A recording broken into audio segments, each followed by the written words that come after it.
From all of us here at ARIRANG, thank you for watching. Here's to the next 30 years.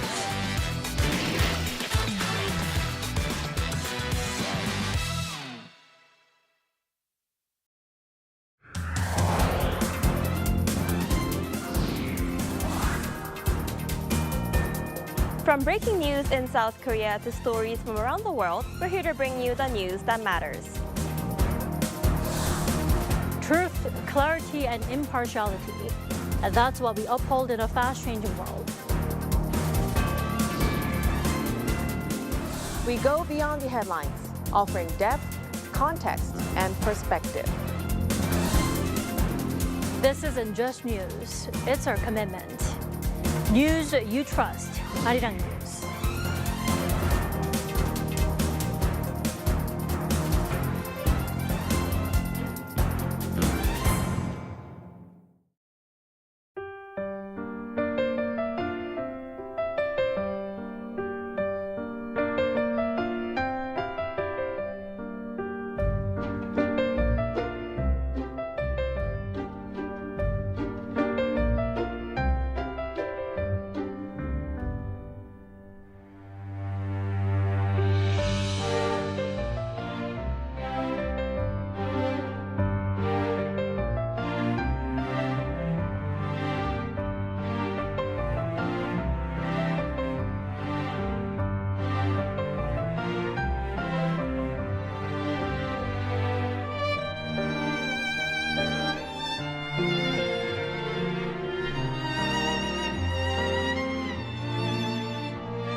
여러분 반갑습니다. I'm Kwon So-hwa and this is K-Culture Dive. Join us in taking a deep dive into the heart of Korean culture, from K-entertainment to AI news, K-culture on site, and the latest in the world of K-movies. And with that, let's dive in. Joining us on today's show is Walter Lee. Walter, happy Friday. Happy Friday, Soa, and hello to everyone joining us on K-Culture Dive today. I'm Walter Lee, here to co-host alongside Soa and bring you the latest in K-entertainment stories. Walter, before we check on the latest K-enter news with you, don't you think that the weather these days is so gorgeous? I think it's perfect to, go on a run, jog, or ride a bike. I definitely agree, though it does seem to be getting a little warmer, so maybe swimming might be a better option in the next coming week. I'm glad that you mentioned that because actually all the sports activities that we just mentioned are part of an event where our reporter Yoon Se-young is currently at right now. So this weekend, Seoul's Hangang River is turning into a giant outdoor sports festival. From swimming and cycling to running along the river, people are gathering for a unique event focused less on competition and more on enjoying the experience at their own pace. So, as I said, our Yoon Se-young joins us now live from Tukseom Hangang Park. Hello, Se-young. Hi, Soa. I'm here at Tuksam Hangang Park, where some participants have already made their way through the course, while others are warming up and preparing for 2026 Hangang Triathlon Festival, which is one of the most energetic outdoor events here in Seoul this summer. And different from traditional triathlons, this event encourages participants to choose their own course according to their fitness level and also give them a chance to experience this joy of completing it. And you know, the organizers have distributed this lovely orange t-shirts for participants, and I was lucky enough to get one. So there are 3 different courses: beginners, intermediate, and advanced courses across swimming, running, and cycling. And since they all share this entire Hangang Park space together, maybe there will be a chance to meet each other and greet each other and encourage each other as well. And you know, the organizers this year have expanded the programs for children and international visitors as well, reflecting the growing popularity of outdoor lifestyle-centered events here in Seoul. And you know what's interesting here is the atmosphere. Usually this kind of competitive races come with fierce, intense pressure, but this event, honestly, here the atmosphere is really lively and people are just smiling. So it's very different. I think this entire place has turned into a giant playground where people can just enjoy and exercise together. And to hear more about the experience firsthand, let's speak with one of the participants here today. Hello. Hello. Why did you decide to participate in this particular festival? Because I think that I can have a great time with my family and having new experiences, and I can try a lot of things. All right, I heard you have participated in different sporting events before, so how is it different from this event? The competition that I participated last time, it was just like running, and this time I can experience more like running, riding bicycles, and swimming. So I think I will have a great time today. All right, then what has been the most memorable part of this event so far? The memorable part of this event was I can have a great time with my family and try new experience today. All right, you look way younger than I am, but I think you're way more courageous than I am. So lucky to you. Good luck to you. Okay, thank you. Thank you.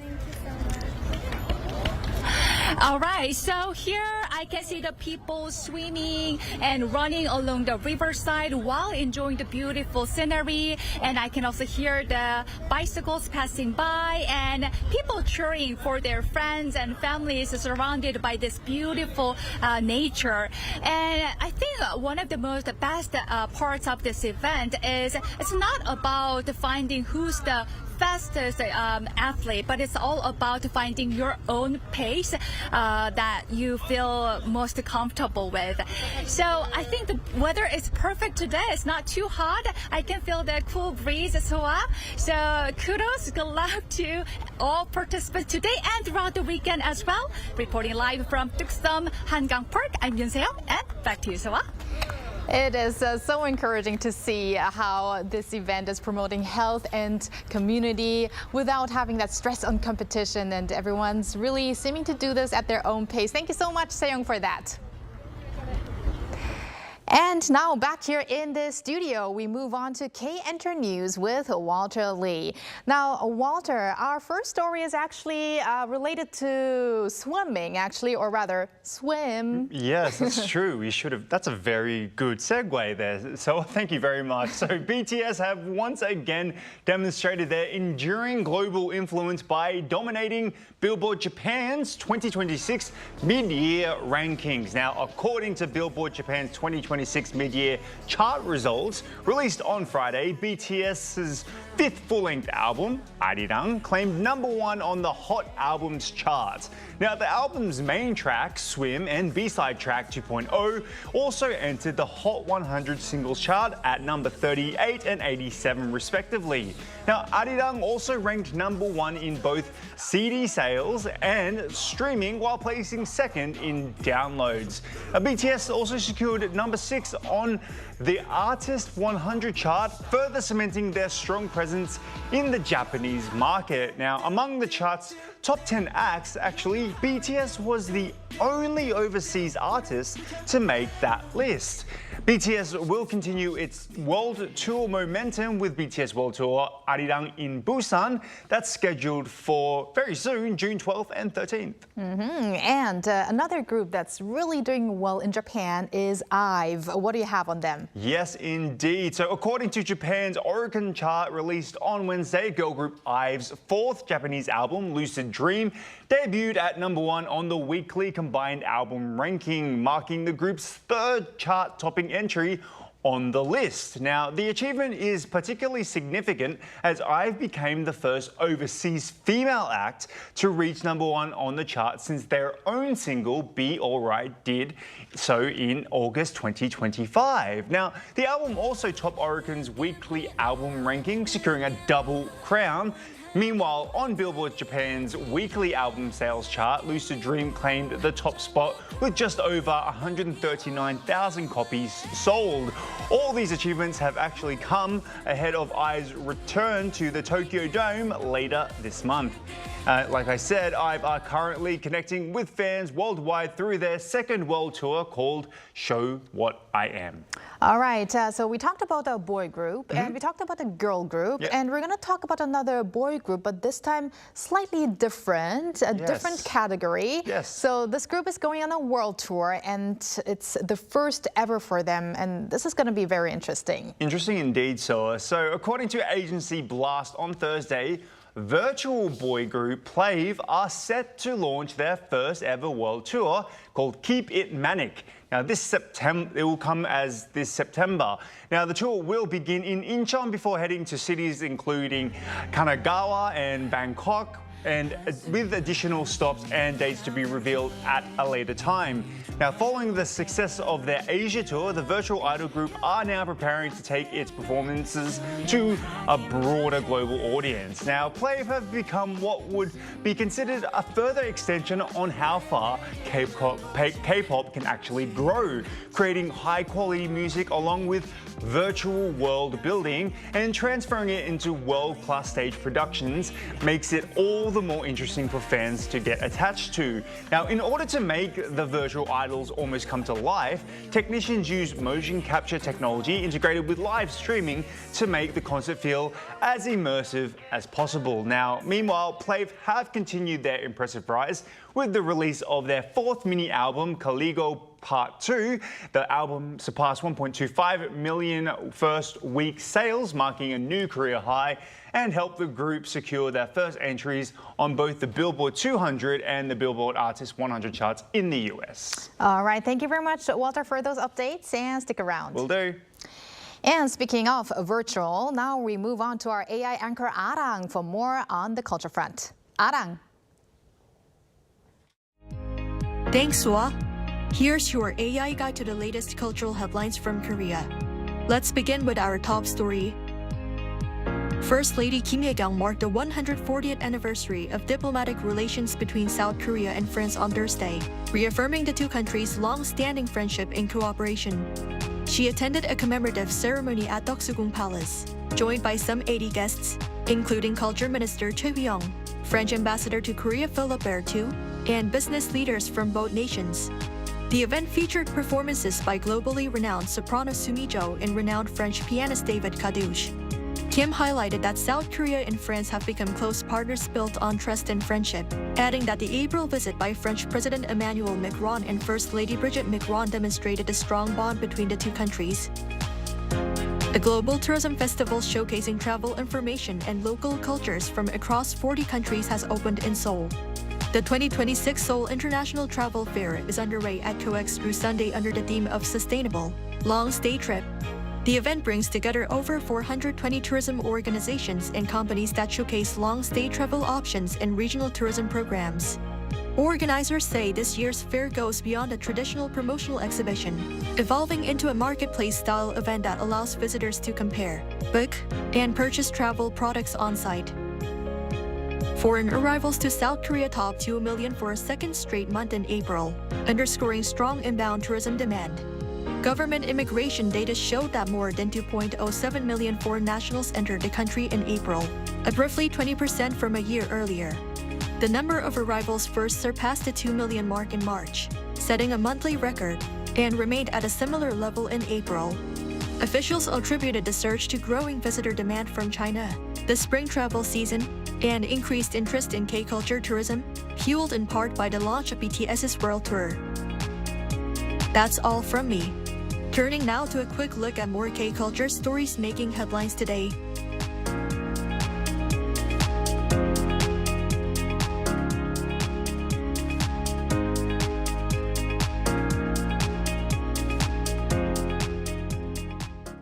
여기는 민족의 어리서린 곳, 조국과 함께 영원히 가는 이들, 해와 달이 이 언덕을 보호하리라.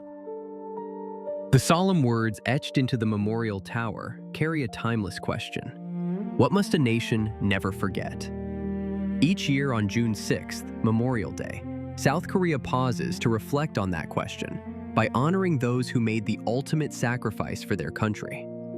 Their legacy lives on in two sacred places, Seoul National Cemetery and Daejeon National Cemetery. Nestled in the hills of Seoul's Dongjaku district, Seoul National Cemetery was established after the Korean War as the nation's first resting place for fallen heroes. Beneath its quiet grounds lie countless stories of sacrifice, including those of unknown soldiers whose names have faded from history, but whose legacy endures. 3 decades later, in 1985, another national cemetery rose in the heart of the country. Daejeon National Cemetery became a place not only for soldiers, but for all who gave their lives in service to others. Police officers who protected their communities, firefighters who walked into the flames, and courageous citizens who risked everything to save a stranger. The endless rows of white headstones remind us that peace is not an inheritance passed down without cost. It is a legacy built by those who stood firm in moments of war, disaster, and crisis. People who chose duty over safety and service over self. The quiet hills of Seoul and Daejeon speak to us without words. They remind us that the freedom and peace we enjoy today did not come without sacrifice, and that remembering those who gave their lives is more than an act of remembrance.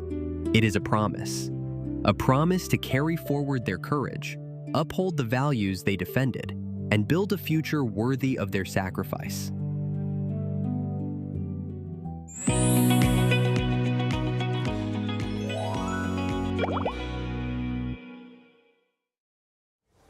Korean films have been performing especially well in the first half of this year, bringing renewed energy to local movie theaters. And in June, a wide range of new releases across different genres are continuing to attract audiences. Today, we'll discuss the latest trends in the film industry with Jae Sool, filmmaker and professor at Seoul Institute of the Arts. Welcome back, Professor Sool. Good to be back. All right, first and foremost, please tell us about the current atmosphere at the local box office. I would say it's very optimistic now because Korean cinema has been sort of like not many people going, but now it's the first time this year where I would say the audiences are flocking to the cinemas and not waiting to see it on streaming. And, you know, the reason for that is basically we have King's Warden, also Halmokji. So there are these movies that are coming out, different genres coming out, diverse movies with really good storytelling. And so I think that's like one of the really good signs of Korean cinema coming back. But also the active participation of the audiences. They are now using viral videos. They're kind of partaking in a lot of the movies. Sort of, if there's a zombie movie, they're mimicking their movements of the zombie. Or we're going to talk about, you know, Wild Sing today, and then, you know, there's music videos made with that. And also, I think, as I mentioned before, just the variety of different kinds of storytelling now. Comedies, horror films, zombie movies, the sort of like a variety of things that, you know, has kind of changed the landscape for cinema. And I think at the end of the day, it's very hopeful for future investors and filmmakers and basically just anybody in the film industry. They're very hopeful that this could be kind of a revival of Korean cinema. It's great to hear of these optimistic views. Now, Professor Seoul, let's go into the details. You did mention that zombie movie, Colony, or Kunse in Korean. This has surpassed 3 million moviegoers in just 10 days after release, and then 4 days after, it surpassed 4 million. So what would you say? Do you say this is showing the strength of Korean genre films? Definitely, and I think I saw as of today, it's like 4.12 million people have gone see it. It's going on strong, and I think again. We're talking about the director Yun Sang-woo, who the Train to Busan was sort of the start of his sort of monster movie making, but he's become sort of an expert in this field, and I think having the actors like Chun Ji-hyun, Kyu Kyo-won, Ji Chang-wook, all these big actors from dramas and movies coming out to really sort of come into this genre that is now sort of taken the zombie world into a different sort of, it's more about like a consciousness that controls the zombies. And what I found about it is that it's kind of like talks about sort of, I think, modern day anxieties that are coming out. And it's not only just doing well in Korea, but it's doing well internationally. So hopefully I'm thinking it's going to go closer domestically towards like 8 to 10 million audience members. But it's going on strong. It is definitely.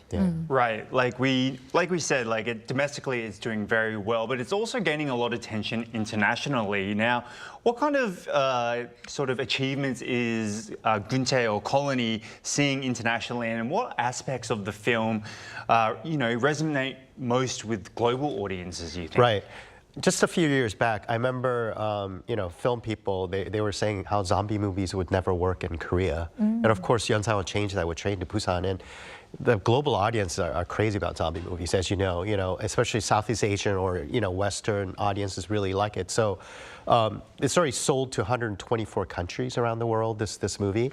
And in Malaysia, it's broken box office sort of records. I think it's like now at over 7 million people went to see this movie. Wow. So I think there's something about this movie really capturing the sort of, I think, most zombie movies come from the West, but to have an Asian zombie movie somehow really attracts audiences all around like Southeast Asia, Asia in general. And I think even Train to Busan, I remember people calling me up saying like, I've never seen zombie baseball players. So it's sort of like a slice of Korean like society, culture, what's happening sort of globally that's kind of happened in this movie. And I think the terrific acting, sort of like a twist on what the zombie monster is itself, is becoming sort of a global I think phenomenon right now, which is a good sign. It is. And now shifting to another movie that's going wild without the wild zombies. Yeah. We're talking about Wild Sing, which opened just this week. And this is actually, it has debuted at #2 at the domestic box office, just behind Kunse. So please, could you introduce this movie? Yeah, I went to see it yesterday. Oh. And I thought it was kind of like, it's a really, of course the stars are like really great. Kang Dong-won's in it. And there are all these actors that I think they're like, Tae-gu and all these people that are sort of like older, but it's really harkens back to, I think what's wonderful about it is that it reminded me of like sort of the late 90s, early 2000s, sort of the start of K-pop with bands like G.O.D., Cool, Coyote, so it's kind of harkens back to that story. And basically these guys in their 40s, it starts out kind of in the past, and then it's a band called Triangle, 2 guys and a girl, and basically they're like a one-hit wonder type of thing, and then suddenly there's a scandal and they don't really make it, and it's now modern day, and they get a chance to sort of do a reunion tour.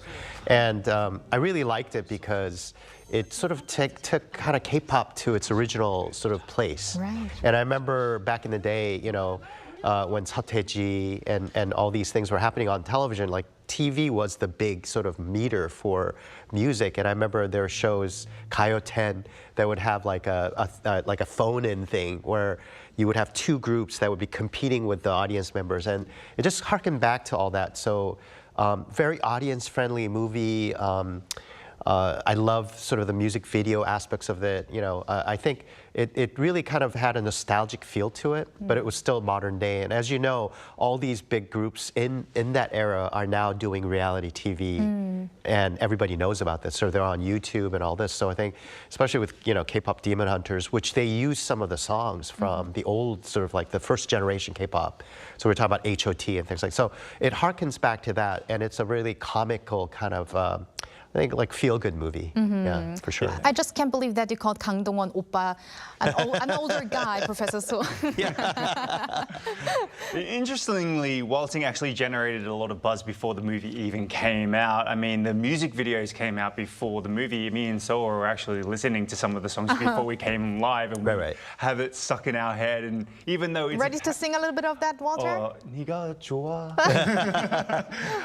Even though, like, we know it's a parody, those are really catchy songs. We can't get them out of our head, but it seems that this is the way things are being promoted these days, or it's a strategy of way of promoting movies. Could you tell us more about some key characteristics of current film marketing trends? Right.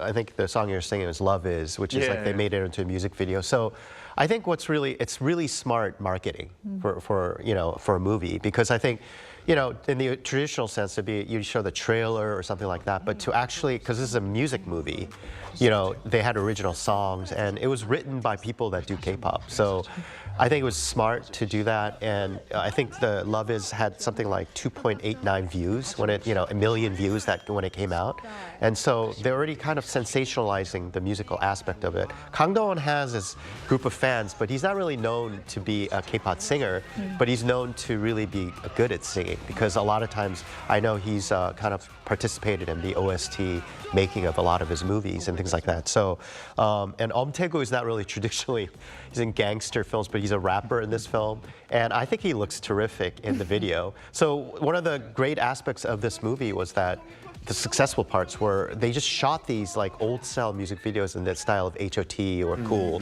and it just kind of works today, even though it's kind of like very kind of classical old K-pop.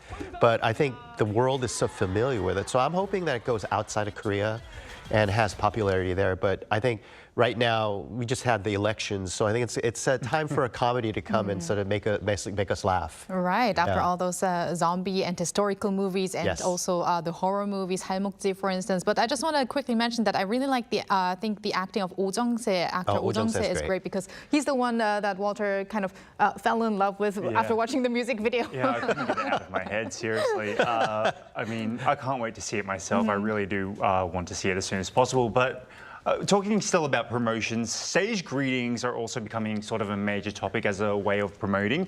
Videos of actors interacting with fans spread across social media very quickly. I mean, if I go through Instagram, it's everywhere, especially with Gunchae recently. Does this kind of word of mouth sort of media actually translate into ticket sales and audience turnout, do you think? Well, if you go back, like, if you look at the biggest stars in the world, like Tom Cruise is really famous, especially in Korea, for greeting his fans. And I think that sort of fandom and increasing that popularity is now for every Korean star. They will go out of their way to do this. It's not only just showing at the theater afterwards, but they do meet and greets. They actually have people come up to them, take a selfie with them. They are talking to them, and I think this really helps because everybody puts that stuff on Instagram, and suddenly it's like a real big phenomenon culturally. And I think now, this is one way to really bring people back into the theaters, because if you watch it on the streaming service, you're not going to get that sort of fan service. But it's not just K-pop, and I think you're bringing in all the K-pop elements into cinema, which I think is really helpful, and we really need that, because in order to get everybody's butts back into the theaters, you're going to have everything there for people to do it. Nowadays, when I go to CGV, there's also people waiting in line to get the poster for a movie. And then there's a lot of marketing that's happening, which I think is, number one, smart.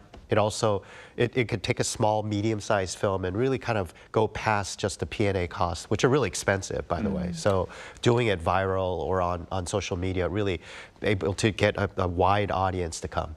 Yeah, for sure. So promotion strategies change, and I guess audience behavior changes as well. So maybe that's another topic we could discuss next time. But thank you very much, Professor Seoul, for your insights as always, and have a great weekend. Thank you, You too. Thank you. And thank you, Walter, as always. Have a great weekend and see you next week. See you next week. Thanks for watching and for your interest in everything K-Culture. K-Culture Dive will be back on Monday, 2 p.m. Korea time. Keep diving.